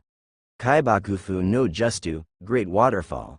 Then a swirling vortex appeared around Kakashi and shot at Zabuza with tremendous force, careening him into a tree, which Kakashi then pinned him to with kunai and landed on. How? Can you see the future? Stammered the demon. Yes, and I see your death, said Kakashi. Then Zabuza's neck was suddenly pierced by a few senbon and he fell limp. What do you know? You were right. Thank you for helping me. I've been hunting him for a while, said a masked person standing in a tree. After Kakashi checked that Zabuza was dead, he told the hunter, all right then, I guess our job is done here, so let's go. As he put his hite-8 over his eye again. Then the masked man took the body and the sword and left, something which Kakashi found strange. He wasn't able to comment on it though since he collapsed from exhaustion. Tazuna, where's your house? Asked Sakura. About 20 minutes from here. Why? What's wrong with him? Asked a frantic bridge builder. He's exhausted and needs rest, replied Naruto as he picked up his sensei. Tazuna's house? Ah! Screamed Naruto and Sakura as Kakashi's eyes shot open a foot from their own. My head. It feels like I went guys' night out with Van Wilder. Wait, who the hell is Van Wilder? Oh well. That hunter nin. They took the body. Why would they do that? They're supposed to destroy it then and there. They could have been anxious around the children, but I doubt that. Also those weapons he used. Senbon. Oh crap, Zabuza's still alive, isn't he? We need to up your training, said Kakashi suddenly, catching his team off guard. What, why? Asked Naruto, because Zabuza is still alive. What, how do you know? The hunter nin. They took the body instead of destroying it right then and there, and they used senbon, which can easily put someone into a near-death state. One by itself could be a coincidence, but both at the same time is pushing it. We need to assume that Zabuza is alive and plan accordingly. Would a little training really help us? I mean, you're an elite Junin and you barely beat him. Don't worry about it. Why are you trying so hard? Asked a little boy in a white hat. Inari. Give Gigi a hug. Shouted Tazuna as he threw open his arms. Hey Gigi, Inari, say hello to the shinobi who helped me get home safe. But why Gigi? They're just gonna die soon, you little bastard, shouted Naruto. It's true, you can't defeat Gato or his thugs, you're just gonna die. Deadpanned Inari. We're ninja boy, it'd be pretty embarrassing if we couldn't handle a couple of bandits, said Kakashi as he helped Sakura and Sasuke hold back a fuming Naruto. Whatever, if you don't want to die I suggest you just leave, said Inari as he walked up the stairs to his room. Sorry about that. He's had a hard life, said Tazuna apologetically. It's alright, said Kakashi. Now, we have a big day tomorrow, so get some sleep. Next day random clearing in the woods. Alright, the first thing I want to talk about is chakra, said the silver-haired Junin. Why? Asked Sasuke. We already know how to use chakra for ninjutsu and things like that. Perhaps, but you're not using it right, admonished Kakashi. What do you mean Kakashi-sensei? Asked Sakura. What I mean is you aren't using it efficiently. Even if you are able to release a high amount of chakra, unless you control it properly the jutsu will be weakened or not work in the first place. And by wasting energy, you won't be able to fight as long as you should be and you'll die. So what should we do? Asked Sakura. Learn to control it. And how do we do that? Tree climbing. Seriously. We're doing this now? Asked Naruto as he began calmly walking up a tree. How is the Dobi doing that? Asked Sasuke. Chakra, my fine duck-haired friend, chakra, said Naruto. What do you mean Naruto? Asked Sakura. You send chakra to your feet and use it to adhere to the wood. Too much and you get blasted off, too little and you don't stick in the first place. All right then, since you already know how to do this Naruto you can do whatever you want today, said Kakashi. What? How does he already know how to do this? Asked Sakura. I asked Gigi how the day we met Kakashi-sensei, said Naruto. Why would he tell you? Asked Sakura. Because I asked, explained Naruto. Hey sensei. Are we going to have a life or death struggle looming over the horizon before every actual lesson? You say something? Asked Kakashi as somewhere in Konoha a man with a bowl cut and a green leotard face faulted for seemingly no reason. Kakashi-sensei, can you follow me? There's something I want to talk to you about, inquired Naruto. Random clearing in the woods. Let's see, from that battle I got the idea for 3 jutsu. The Kaketsu Bunshin, Back Blood Clone, the Kakatu Kiri, Blood Mist, and the Kaketsu Ketsuryuden, Black Blood, Blood Dragon Jutsu. I've never made a jutsu before so I was wondering if you had any ideas, explained Naruto to Kakashi. Well, I would suggest you start with the clone jutsu, since you already know the non-elemental form of it. How do I do that? Wondered the blonde. Simple, said Kakashi. Instead of making a clone out of nothing, you make one with the Kaketsu. And how do I do that? The same way you would make any other type of clone. Perhaps I should teach you Doden Cage Bunshin first and then you can move on to making your Kaketsu clone, said Kakashi. Thanks Kakashi-sensei, exclaimed Naruto, but what about the other 2? One at a time Naruto, one at a time, said Kakashi as he pulled out a blank scroll and proceeded to copy down the instructions for the jutsu. Forest clearing morning 3 days later Naruto was passed out on the ground due to chakra exhaustion due to his working out his frustrations about what Inari said about him not knowing pain. After he had snapped he left to go practice his Doden Cage Bunshin, Earth Sado clone, and could now do it effortlessly. He was about to try to use his Kaketsu instead when he collapsed. This was the scene Haku walked in on as the fake hunter Nin was looking for herbs in a pink kimono and hair down. A passed-out blonde not that much younger than the ice user, 5, with a leaf hit 8 and several small piles of mud and dirt surrounding him. As Haku knelt beside him and reached out to him, Haku thought, it would be so easy. You're going to catch cold if you sleep out here, said the young ninja, shaking Naruto awake. Naruto, still in his half-sleeping haze, saw the most beautiful face that he had ever seen, and with his heart pounding and his stomach feeling strange, he whispered the first thing that came to his mind. Tenshi, 6. As Haku blushed, the fake hunter nin asked, "What are you doing out here?" "I'm training," said Naruto. "Whatever for, you look strong enough already." "I need to become stronger though. And why is that?" "So I can become the best in my village, and to make everyone acknowledge my strength, Dadbao." "Do you have someone precious to you?" "I have several. Why do you ask, miss?" "I believe fighting for someone who is precious to you can truly make you strong." "And how would you know that?" asked a suddenly suspicious Naruto as he narrowed his eyes. Only years of training kept Haku from flinching at his question. "Just something I've observed," said Haku nonchalantly. All right," conceded Naruto, not fully convinced. "Well, since you're here, can you help me pick some herbs? They're for a friend of mine," asked Haku, changing the subject. "All right, miss." As they picked the herbs, a comfortable silence hung over them, though neither really knew what to say to the other. After they picked the last of the herbs that Haku needed, Naruto said, "Goodbye. I hope to see you again, and be careful, times like these it's not safe to walk around alone, miss." "I'm sure we'll see each other again soon, Naruto. Oh, and by the way, I'm a boy," said Haku as the disguised nin walked away. "Holy crap, he's hotter than Sakura. Finally found your mate, kit?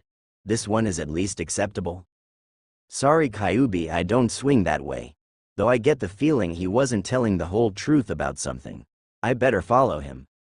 So using the skills that allowed him to paint the Hokage mountain in broad daylight, wearing orange, not get caught until after he was done, and then allowed him to outrun Abu, he followed Haku. Where is he going? There aren't any towns around here. Soon they both reached a dilapidated hut in the woods, which Haku entered after making sure that nobody was around.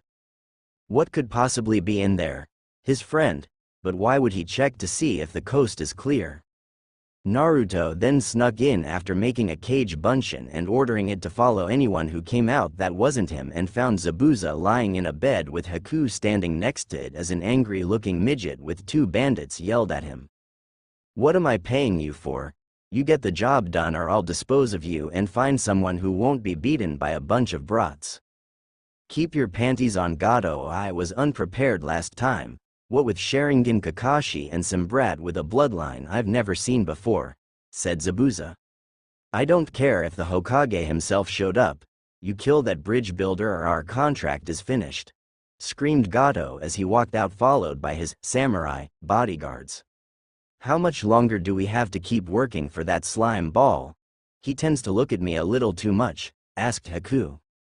"Until we kill the bridge builder or until something better comes up.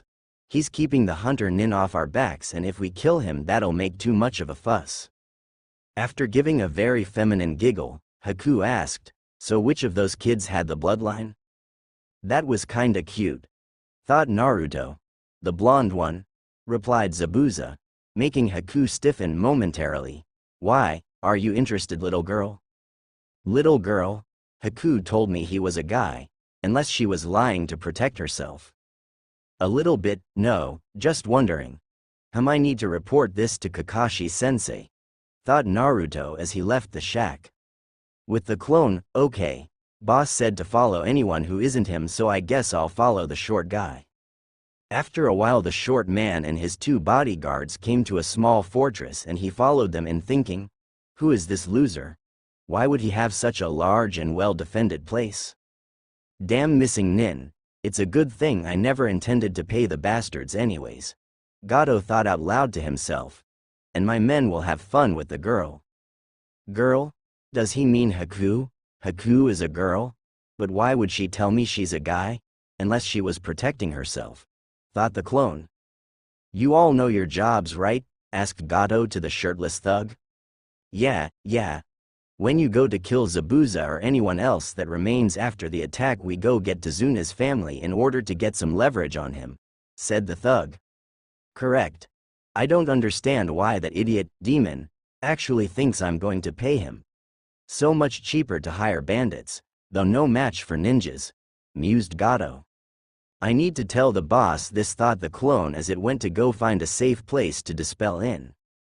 Tazuna's house. So let me get this straight. After you snapped at our client's grandson and made him cry, you went out into the woods alone and trained until it nearly killed you. And perfected the jutsu, then passed out, only to be awoken by a stranger. And immediately agreed to help them pick herbs, after which they told you they were a guy. Then you went into an enemy base, where you came across this same person with an alive Zabuza and Gato talking about the hit. And then you found out that this Haku is actually a girl, while at the same time you had a clone follow Gato who revealed that when Zabuza attacked again he would have two of his thugs attack Tsunai and Inari and then he would put all of us 6 feet under. Is that right? Have I missed anything? Asked an exasperated Cyclops. No, said a sheepish Naruto. I don't know whether to be proud or worried. Both. Why not? How were you able to sneak into both Zabuza's base and Gato's fortress anyways? Asked Kakashi. I don't know, I guess I'm just that good. I mean, I've been sneaking past Anbu and Gigi and the various clans for years and nobody noticed beforehand. With those sneaking skills of his, and if those pranks of his are any indication, his trap-making skills, I'm going to have to recommend him for special Junin or Anbu when he gets a little more experience and makes Chunin. Maybe by then he'll also be a seal master. Anyways, good work Naruto, you may have won us the battle before we even started fighting. At the bridge day of the fight, who did this to you? Tazuna frantically asked a dying worker. A demon, said the man as he passed away. Well, it looks like we meet again. And all 3 of your brats are here. Excellent, I've been hoping for a rematch, said Zabuza as he materialized in the mist with Haku next to him wearing her full Hunter Nin battle regalia. Zabuza, wait, we are not your enemies, said Kakashi. Oh, and who is? Asked the swordsman. Gato is. He never planned on paying you. He's planning to wipe out the survivors after our fight to the death. And how do you know this? We have a trusted source on the inside, explained Kakashi. Interesting. Well, how about we give him what he wants? What do you mean? We spar a little and wait for the prick to show up with his army and then play a little game of who's the better killer. I don't see why not, said Kakashi. So me and you, Haku and your brats? We won't go after the bridge builder since if what you say is true we have no need for him. Why don't you come with us to Konoha? Asked Naruto as he received the memories of the dozen or so clones he left to take care of Gato's bodyguards. What do you mean, brat? Asked Zabuza. Why don't the 2 of you come to Konoha? You could teach people Kenjutsu and Haku could work at the hospital or as a shinobi with her skills. How do you know I'm female? I thought I told you I was a boy, wondered Haku. I followed you and saw your conversation with Gato about the Hokage and stuff. Ah. After the various spars in which Kakashi defeated Zabuza once again and Sakura and Sasuke were taken down, non-lethal of course, and Naruto simply hardened his blood under his skin, making the needles just bounce off of him before destroying the mirrors with his Kaketsu Mori, black blood lance. Gato came out with his army and revealed his master plan of killing everyone there. He then noticed that no one actually looked all that hurt except for 2 people on the ground stuck full of needles, but he could see that they were breathing and he wondered what was going on here. Oh, I already knew all that stuff, said Zabuza. What do you mean? These guys told me. Now I suppose it's about time we play who's the better killer. Break into your house, steal everything of value, burn the place to the ground and go on to Konoha. Actually, before we go there we're going to the ruins of Uzushiogakure, said Kakashi. Never heard of the place. Why are we going there? It was destroyed in the Second Shinobi War and it might have some of my blonde students' family scrolls and jutsus and things like that. The one with the bloodline? Yeah, but that's a different matter altogether. What do you mean? Hey, impending death, evil businessman, master plan, any of this ringing a bell? Yelled Gato. Oh yeah, I forgot about him, said Zabuza. Looks like there are around 300 of them. Who's the better killer? My favorite game. The Short Slaughter, you couldn't really call it anything else. Except maybe Massacre, consisted of Kakashi attacking a huge group of men with a few Cage Bunsen shadow clones, while Zabuza and a few Mizu Bunsen water clones focused on Gato, eventually killing him, which pissed off the bandits who started talking about killing all the men and taking the women, before a crossbow bolt hit the ground in front of them and Inari was shown to be there with around 100 of